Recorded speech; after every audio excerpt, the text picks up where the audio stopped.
We just got two of the most highly anticipated inflation readings yet. Let's take a look at what they said on the weekly update. Okay, friends, let's talk inflation doubleheader. Here's what you need to know.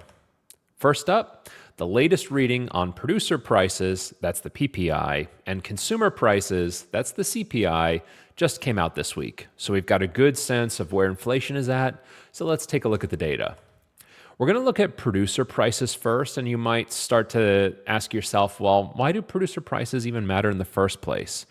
Well, what I want you to think about is sort of like upstream and downstream, right? If you see a river out there, the start of a river is typically precipitation on a mountain somewhere that it sort of coalesces and collects into streams, and then it becomes a river, and eventually it empties into the ocean.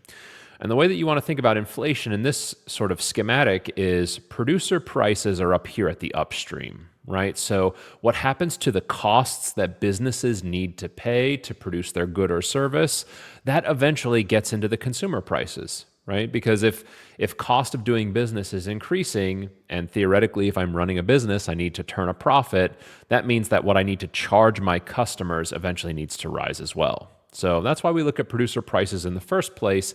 It helps sort of let us know about the upstream effects of what's happening in inflation. And if you look historically, what I'm showing you here, this is 1987 to where we are today. Black is consumer prices, that's the CPI. Yellow is PPI, that's producer prices. And what you notice is they're pretty much, when one zigs, the other zigs as well. And when one zags, the other zags as well. So this gives us basically two different ways of looking at the inflationary picture. And so we can see from a producer side or a consumer side what's happening in the economy at any one point. So we'll start with producers, PPI. Month over month, PPI came in scorching hot. It came in at 0.5% versus 0.2 previous. That's more than a doubling. Core PPI, which removes some of the more volatile elements, came in at 0.5 versus 0.2 previous, more than double what we thought the estimates were. Now, at first, this makes it seem like we've got a red-hot inferno going on with inflation. However, one of the things that they did was they greatly reduced the previous month's inflation readings. And so what happens if you look at year over year, which is more than 1 month's worth of data, we actually came in right on our estimates. PPI at 2.2, which is where our estimates were. Core PPI 2.4, which is right where our estimates were. So this is good and bad. Actually, I'm going to take that back. It's almost all bad. The reason why it's bad is not because of the inflation reading. It's because we've got no confidence in this data. When you can adjust 1 month's inflation so much, when you can say, hey, mathematically, we got things so wrong that it creates this huge sort of dislocation in the data, a massive beat on month over month inflation, but still hitting our numbers on year over year. What that tells you is you can't have any confidence in this data. So PPI is telling us something, but what it's telling us is I'm not really sure. And we've got no confidence that this month over month reading is any better than last month's month over month reading, which has been heavily revised and changed. So PPI is telling us something, but you've got to have little to no confidence in it. Let's move to CPI.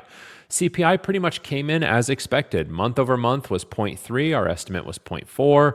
Core CPI month over month coming in at 0.3. Our estimate was 0.3. Year over year numbers hitting exactly where our estimates should be. Total CPI 3.4. That was our estimate. Core CPI 3.6. That was our estimate as well.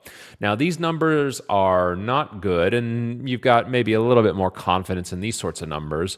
But basically, these year over year numbers are nowhere near the Fed's 2% target. And these numbers have actually been floating higher. We've been tracking this for a while now.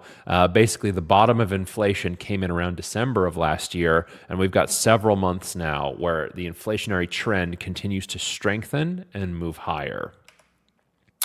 One other thing I think that's important in this inflationary brew is Powell spoke yesterday.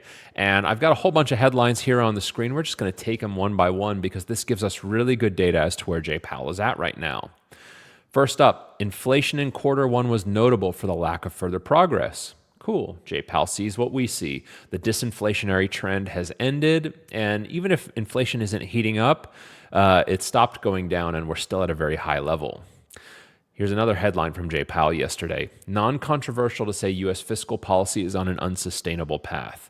The $2 trillion in deficit spending that we have just about every year now, I'm pretty sure this is causing some inflationary pressure, right? The government needs to rein in its spending if we want to get inflation under control.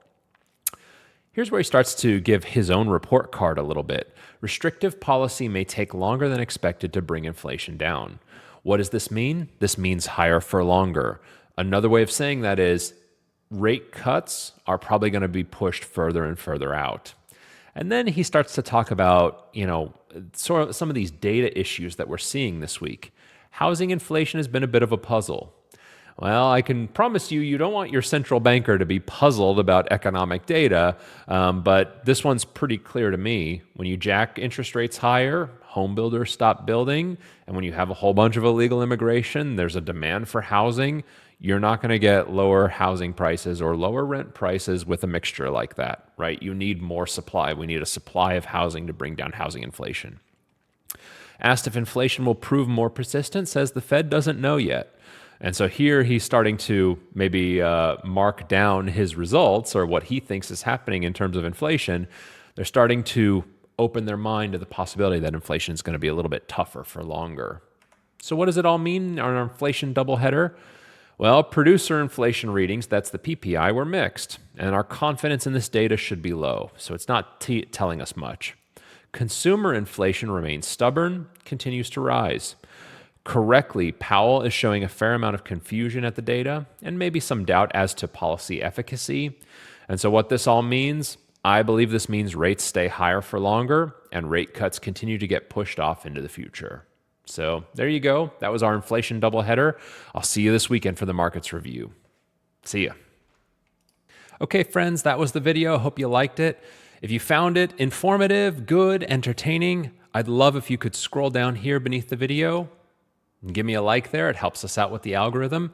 And then if you want to be notified first of anything new that we upload to the channel, if you come over here, click subscribe, you'll be the first to know as soon as we upload anything. Appreciate it. See you soon.